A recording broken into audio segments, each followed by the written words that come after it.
Hello दोस्तों, कैसे हैं आप लोग। आशा करती हूं कि आप लोग ठीक होंगे। आइए जानते हैं कौन से ऐसे पाप है जो मनुष्य को नहीं करना चाहिए। इससे पहले वीडियो अच्छी लगे तो लाइक, कमेंट और चैनल को सब्सक्राइब जरूर करें। गरुड़ पुराण के अनुसार ये हैं 5 महापाप जिनके कारण आत्मा को भी भोगना पड़ता है कष्ट। गरुड़ा पुराण। महर्षि वेदव्यास ने 18 पुराणों का संकलन किया, जिसमें से एक गरुड़ पुराण भी है। ये पुराण हिंदू धर्म में मृत्यु के बाद सद्गति प्रदान करने वाला माना जाता है। गरुड़ा पुराण हिंदू धर्म के कई प्रमुख ग्रंथों व शास्त्र हैं, जिनमें से एक गरुड़ पुराण को महापुराण कहा जाता है। गरुड़ पुराण में मनुष्य के जीवन, मृत्यु, पाप, पुण्य व धर्म के बारे में विस्तार से वर्णन मिलता है। इस पुराण में व्यक्ति को द्वारा जो पाप होते हैं उनके बारे में भी गहराई से बताया गया है।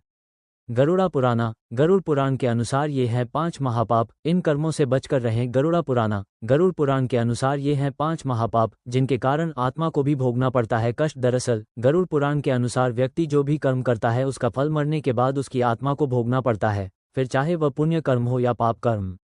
ऐसे में आपको बता दें कि गरुड़ पुराण में इस बात का जिक्र मिलता है कि जीवन में कुछ ऐसे पाप कर्म होते हैं जिनसे हमें बचकर रहना पड़ता है, नहीं तो हमें इसके कड़े परिणाम हमें भुगतने पड़ते हैं।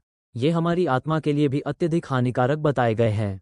तो आइए जानते हैं भगवताचार्य पंडित राघवेंद्र शास्त्री से गरुड़ पुराण के अनुसार कौन कौन से हैं वो पाप कर्म जिन्हें करने से हमें बचकर रहना चाहिए। ब्राह्मण हत्या। गरुड़ पुराण के अनुसार ब्राह्मण हत्या का पाप सबसे बड़ा पाप माना गया है। माना जाता है कि ब्राह्मणों को विद्या और धर्म का प्रतीक माना जाता है, इसलिए इनकी हत्या करना आपके लिए बेहद कष्टकारी हो सकता है व आपकी आत्मा को भी इस पाप से कई कष्ट मिल सकता है।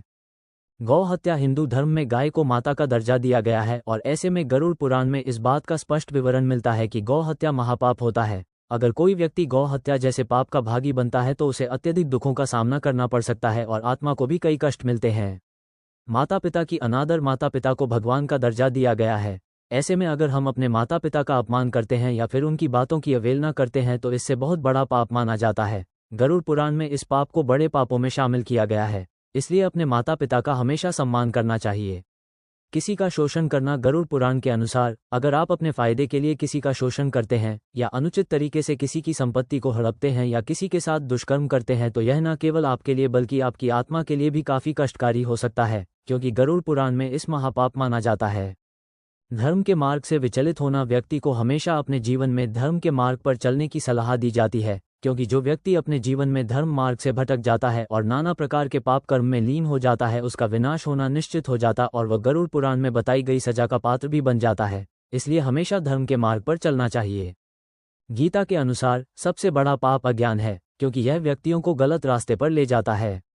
इसके अतिरिक्त गीता में भ्रूण हत्या को भी सबसे बड़ा महापाप माना गया है, जिसका एक उदाहरण महाभारत काल में अश्वत्थामा के कार्य से मिलता है। दूसरों को पीड़ा देना, स्वधर्म का पालन न करना और वासना, क्रोध और लोभ जैसी प्रवृत्तियां भी पाप मानी गई हैं। गीता के अनुसार सबसे बड़े पाप अज्ञानता या अज्ञान ही सबसे बड़ा पाप है। इसी के कारण व्यक्ति अपने कर्मों के परिणाम से अनजान रहता है और गलत मार्ग पर चलता है। भ्रूण हत्या। भगवान कृष्ण ने एक अजन्मे बालक की हत्या को सबसे बड़ा पाप कहा है, जिसका उल्लेख महाभारत में अश्वत्थामा के कृत्य के संदर्भ में है। दूसरों को पीड़ा देना परोपकार पुण्य है, जबकि दूसरों को किसी भी प्रकार से पीड़ा देना पाप है। स्वधर्म का पालन न करना, अपने अंतर्निहित स्वभाव या कर्तव्य का पालन न करना भी एक पाप है। वासना, क्रोध और लोभ, ये तीनों नरक के द्वार हैं और आत्मा के विनाश का कारण बनते हैं। गीता के अनुसार वासना ही पाप है जो मनुष्य को गलत काम करने के लिए प्रेरित करती है।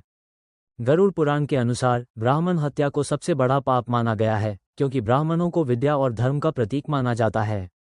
इसके अतिरिक्त कई अन्य महापापों का भी उल्लेख है, जैसे कि गौ हत्या, माता पिता का अपमान करना, धन के लालच में दूसरों का शोषण करना और वृद्धों का तिरस्कार करना। गरुड़ पुराण में वर्णित कुछ प्रमुख पाप। ब्राह्मण हत्या। ब्राह्मणों की हत्या करना सबसे बड़ा पाप है, क्योंकि उन्हें ज्ञान और धर्म का प्रतीक माना जाता है। गौ हत्या। गाय को माता समान मानने की परंपरा है, इसलिए गौ हत्या को भी एक भयानक पाप माना गया है। माता पिता का अपमान। अपने माता पिता का अनादर या उनकी अवहेलना करना भी एक बड़ा पाप है। शोषण। धन के लालच में दूसरों की संपत्ति छीनना या उनका शोषण करना एक बड़ा पाप है। वृद्धों का तिरस्कार। वृद्धों का आदर न करना और उनका तिरस्कार करना भी पाप है। परस्त्रीगमन। परस्त्री से संबंध बनाना और खासकर व्यभिचार करना गंभीर पाप माना गया है। झूठ बोलना। झूठ बोलना भी एक बड़ा पाप है, जिसके लिए तप्तकुंभ जैसे नरक की सजा का विधान है। भ्रूण हत्या। किसी भी भ्रूण की हत्या करना या करवाना भी घोर पाप की श्रेणी में आता है। अधर्म का मार्ग, धर्म और अर्थ के मार्ग से भटक कर पाप कर्म करना भी व्यक्ति को कष्टदायक जीवन देता है। गरुड़ पुराण के अनुसार पापियों के लिए यम का अत्यंत भयंकर रूप कैसा होता है? संत रामपाल जी महाराज जी के अनुसार गरुड़ पुराण में जो यमराज का अत्यंत भयानक रूप वर्णित है वो पूर्ण सत्य नहीं है। वो काल ब्रह्म, जिसे गीता अध्याय 11 में महाकाल कहा गया है, द्वारा डर पैदा करके प्राणियों को भक्ति से भटकाने का षड्यंत्र है। यमराज, नरक, यमदूत, ये सब उसी काल ब्रह्म की योजना के हिस्से हैं। संत रामपाल जी महाराज जी बताते हैं कि गरुड़ पुराण वेदों का प्रमाण नहीं है। यह मनुष्यों द्वारा रचित कल्पित और डरावने वर्णनों पर आधारित है ताकि आम व्यक्ति मृत्यु के बाद के भय से ग्रसित होकर याज्ञिक कर्मकांडों में उलझा रहे और सच्चे ज्ञान से दूर बना रहे। यमराज का जो रूप बताया गया है, लाल आंखें, भयंकर शरीर, लोहे के डंडे और बेतों से पापियों को मारना, ये सब आध्यात्मिक अज्ञानता के प्रतीक हैं। परमात्मा कभी किसी आत्मा को इस तरह कष्ट नहीं देता। सत्य साधना और भक्ति के अभाव में आत्मा खुद ही कर्मों के अनुसार पीड़ा सहती है, उसे कोई दैत्य मारने नहीं आता। गरुड़ पुराण के अनुसार यमलोक में 84 लाख योनियों और भयानक यातनाएं दी जाती हैं, परंतु संत रामपाल जी महाराज जी स्पष्ट करते हैं कि सत्यभक्ति से इन सब योनियों और नरकों से छुटकारा पाया जा सकता है। परमेश्वर कबीर जी ने स्वयं आकर इस रहस्य को